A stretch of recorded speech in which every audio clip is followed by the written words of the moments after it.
What's up, everybody? I was going to do a little video and go over some FAQs we get kind of on the regular. So first, a lot of people want to know about the loading pins. So we have 3 lengths.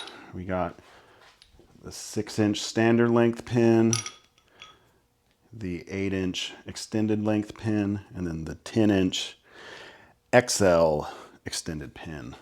And you can load probably with tins. I think you can get 60 pounds on the standard pin, and I think it's 90, around 90 with tins on the extended pin, and then on the XL, I think I got 112 or something. It got kind of weird because those 1-inch plates aren't like calibrated. But I did do a video on this. You can find it on our YouTube.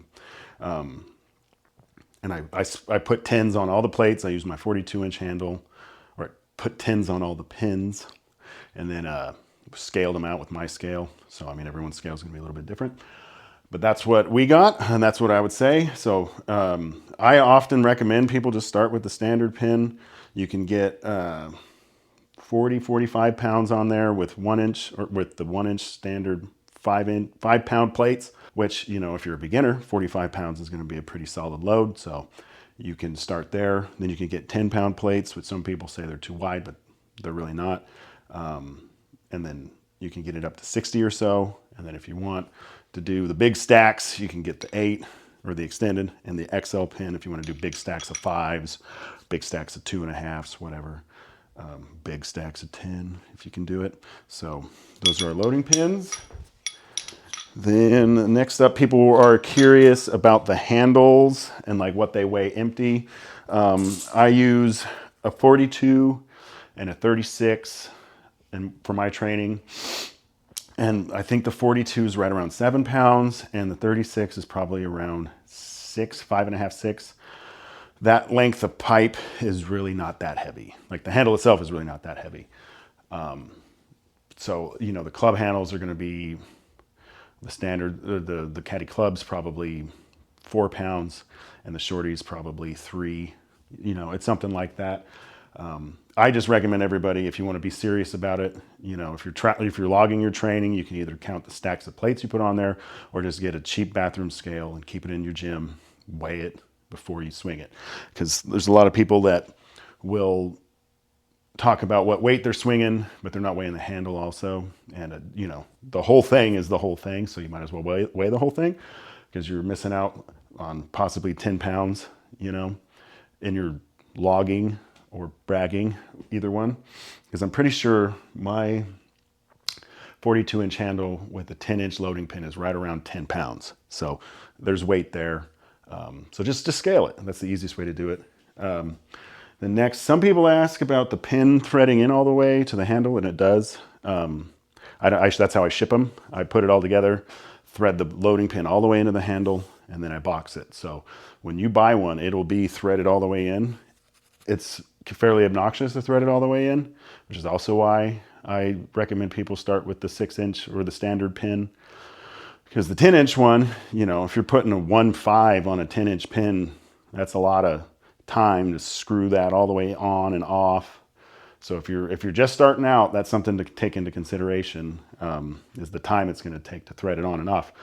Because some people also ask about us using, you know, there's different threads out there that are shaped different and they're for different functions. There's what's called Acme thread. You'll see that on your cheap or your 1-inch standard like dumbbell handles. It's got the really wide, thick thread on there. So what that's for is for speed, but it is not for staying tight, which if you've ever used those kind of dumbbells, you know a little bump and those nuts pop loose. And that is the last thing you want when you're swinging a mace around. You know, you don't want your nut flying off, or, you know, the pin coming out and all your stuff flying over the place. So we went with the threading style we did because it tightens. That's the whole point. It's you know, doing some sort of like drop sets with the mace is not really, you know, not that you can't do it or that you wouldn't want to do it. That's just not going to be a very efficient thing to do. So you just got to program around that. And I mean, the way, you know, everybody's different, but the way I swing the mace, it's always at the very end of a workout. I want the mace to take everything that I got left out of me. So that's how I do it. So that way I'm not doing drop sets or anything like that because I don't have anything left. So people are also asking us all the time what plates to get. If you want to buy new stuff, if you like new things, Amazon is a great place to start looking. Cap 1-inch plates, I think, are the cheapest, and they're also nice and thin. Let's see, like there's, you know, like this is a Cap 7.5. It's actually like I only bought 2 plates new. Everything else I've ever bought for the Mace, I bought secondhand from Facebook Marketplace, which is what I always recommend because, you know, I think even on Amazon, I think they're still around $1 a pound, but you never know when you find some guy that just says, come get this box of 100 pounds for 20 bucks.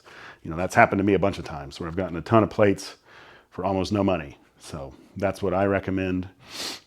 All you need is the 1-inch plates. There will be some, especially the old ones. I have them buried on a handle somewhere that they're really old. I think they're from the 80s or 70s even. And the hole's big, like it's like 1 3/8 or something. But don't worry, if you put it on your mace, just get the handle tight, and that gap in that hole isn't going to matter. It's not like you're hitting it on a tire or something, you know, because this is a mace, it's not a hammer. But that hole in there being too big won't interfere with anything as long as you get it tight. And you will help probably if you have some of these older plates like these. There are these old ones that have a hub and like kind of a flange on them. And I think this one's even got a pretty big hole. Sometimes these stack kind of crappy. So you got to be wary of that. If you do come across these cool old school ones, I think I have 10 different brands at this point of these cool, I think they're cool. These cool old school dumbbell plates is probably what they were made for.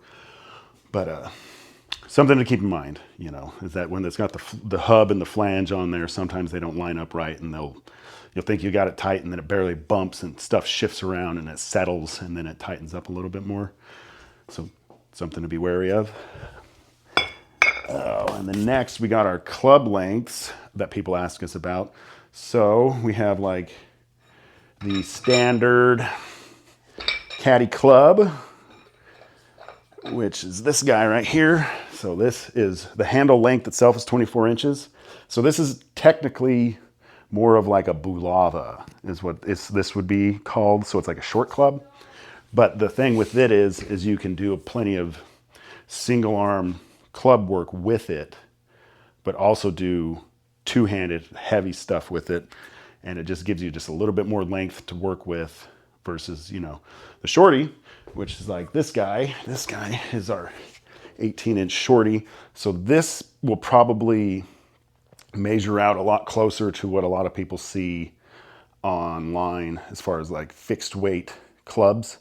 But one of the beautiful parts about this, like this is loaded to 35 pounds and it's all right there on the end, which is what you're kind of going for with your Mason club swinging, is that the weight, you want the weight farther away from your hands, whereas a lot of the clubs, fixed weight clubs, they're like a big tube, you know, it's like a shaft kind of thing. And so like that weight comes all the way down to your hands almost. And then a lot of them have these huge pommels on them too.